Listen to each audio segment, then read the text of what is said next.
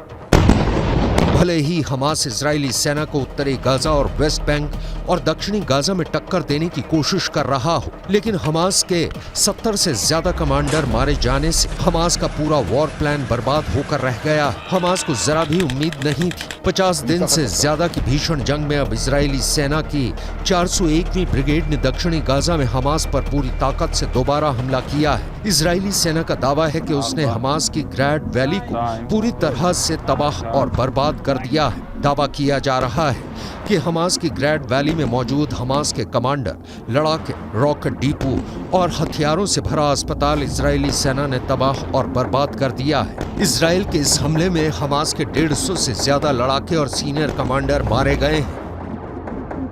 יש בחוץ דיבורי הבל, כאילו אחרי ההפוגה להשבת חטופינו, אנחנו נפסיק את המלחמה.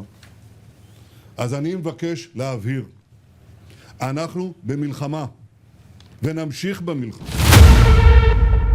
67% हारा हमास, फिलिस्तीनियों ने लगाई मोहर।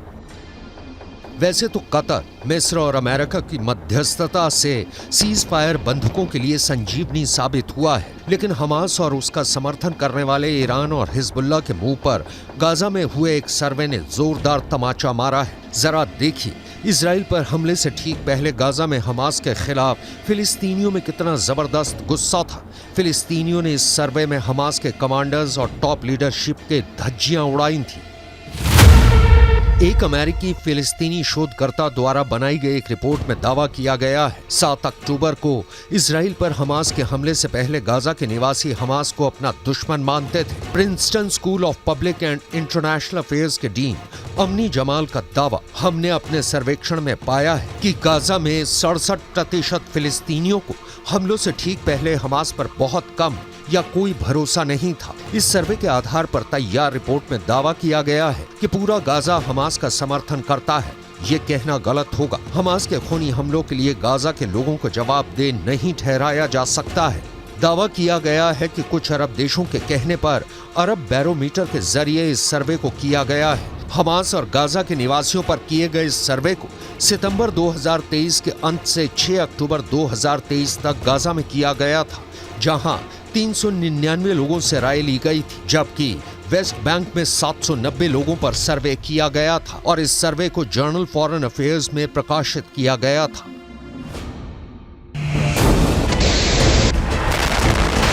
शायद यही वजह है कि इजरायली सेना बेधड़क हमास के लड़ाकों पर हमले कर रही है। इसीलिए वेस्ट बैंक से लेकर उत्तरी गाजा में हमास के बड़े कमांडर मारे जा रहे हैं। इजरायली सेना ने यह किया है कि उसने 10 घंटे की भीषण जंग में हमास के दर्जनों लड़ाके मारे हैं। आईडीएफ की मुख्य पैदल सेना इकाइयों में से एक नाहल ब्रिगेड के सैनिकों ने उत्तरी गाजा के पश्चिम में जबालिया पर भीषण हमला किया है। जबालिया में आउटपोस्ट 17 पर आईडीएफ ने हमास लड़ाकों को मारकर कब्जा कर लिया है। आईडीएफ ने खुलासा किया है कि हमास के लड़ाके जमीन के ऊपर भूमिगत मार्ग से हमले कर रहे हैं।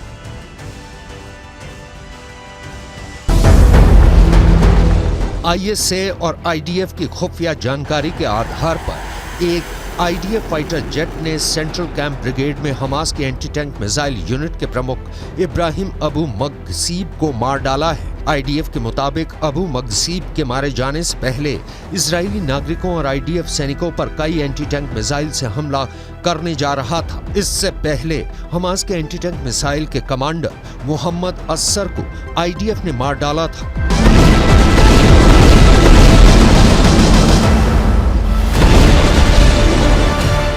कुल मिलाकर इजराइल हमास के लड़ाकों को बुरी तरह से इसलिए भी मार रहा है ताकि आने वाले दिनों में गाजा और वेस्ट बैंक में हमास का पूरी तरह से सफाया किया जा सके।